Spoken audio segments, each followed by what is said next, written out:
We've just witnessed a tactical masterclass brilliantly executed from Slot's men at the Etihad. Now, the scoreline might only outline a 2-0 victory for Liverpool with a low XG as well, but that does not tell the full picture of Arne Slot's dominance over Pep Guardiola today. There's a great deal of tactical analysis to get into, so let's not waste any time and get straight into it.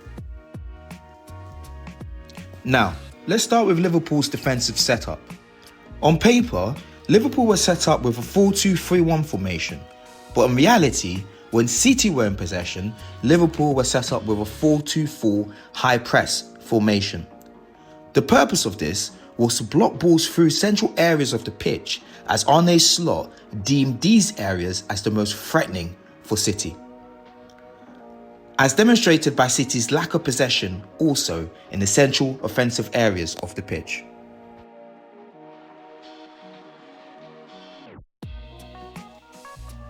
Van Dijk was tasked with providing additional cover in central midfield areas by providing a gentle press to Phil Foden operating in between the Liverpool defensive and midfield lines in that false 9 position.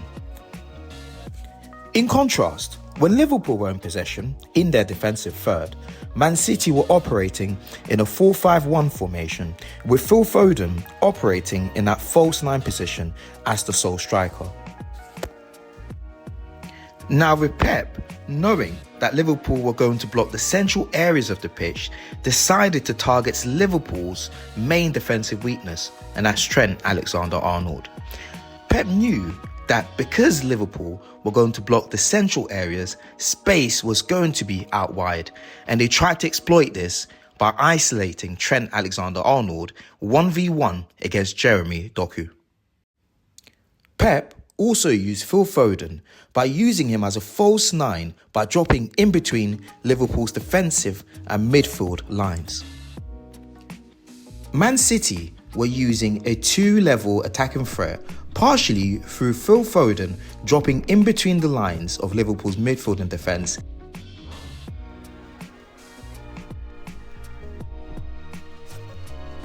Liverpool's opening goal came from an unexpected means via set piece.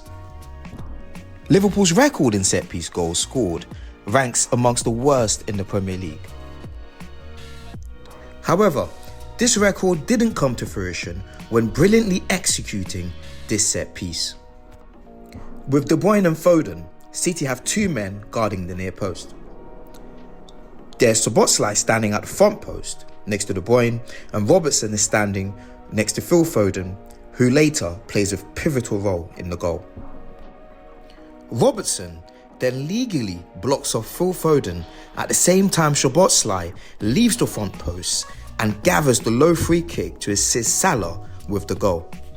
This in turn prevents Phil Foden from attending to Szoboszlai and preventing this opportunity. This was such a well-executed goal from Liverpool set-piece coaches, as they must have seen this in previous City defensive corners. Robertson, Salah and Szoboszlai all played a key role in this goal as well. Robertson with the legal block on Foden, Salah with the low finish on the far right-hand side, and Szoboszlai with the fine assist to Salah. Later through the first half, Liverpool had a second goal through Dominik Szoboszlai.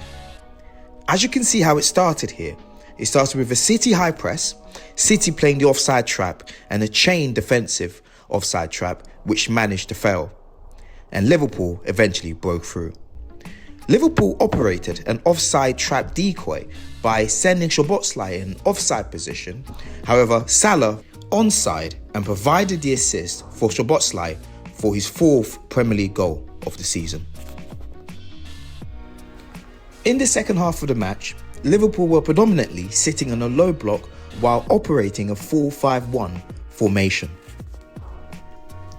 The benefits of this defensive shape is that it limits methods of opposition goals, such as the balling behind the defensive line.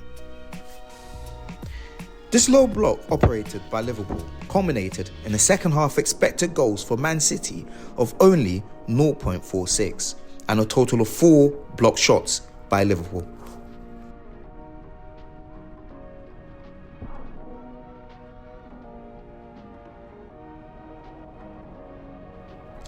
In summary, the second half of the game was a defensive clinic from Liverpool.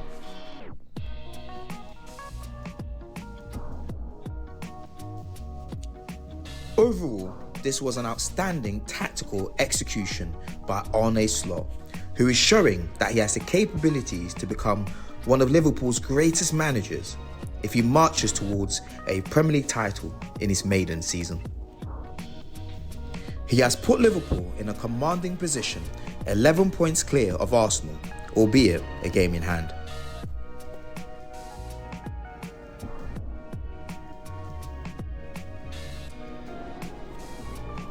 For Man City and Pep, however, there is still a top 4 fight to go for. Under Pep, they have a proven elite manager who is tasked with the hardest rebuilding job he's ever done in his career.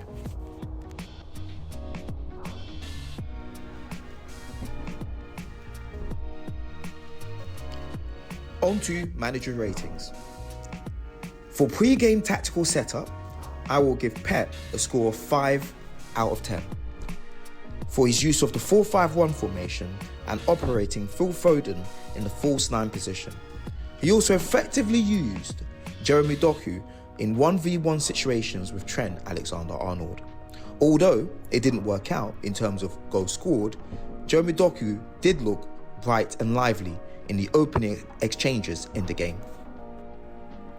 Arne Slot gets a score of 8 out of 10 for the effective use of the 4-2-4 high press formation in City's defensive transition and build-up. However, Trent was exposed and left in 1v1 situations with Jeremy Doku far too often, hence why he only gets an 8 out of 10. But it was a brilliant tactical setup using the 4 attackers in a high press formation. With impact of substitutions, I give Pep a 4 out of 10. I do believe that is quite generous, in fact, with Diaz, Kovacic and Gundogan coming on from the bench. Neither players, in fact all of the players, didn't have much of an impact on the result or the game. For this, I give Arne Slot a score of 8 out of 10 for the use of Endo coming on as a sub. And what that did for Liverpool is that it aided them in having more defensive solidity. In summary, for in-game tactical adjustments, I give Pep a score of 2 out of 10, as he had no answer to Slot's tactical alterations throughout the game. I give Arne Slot a score of 9 out of 10 for operating Salah in a cover shadow position, for also operating Endo in a more defensive position as he came on, and for the 4-5-1 setup, and for also having that congested midfield that prevented City from building up attacks. Thank you for watching the video, and please do not forget to like and subscribe for more to come.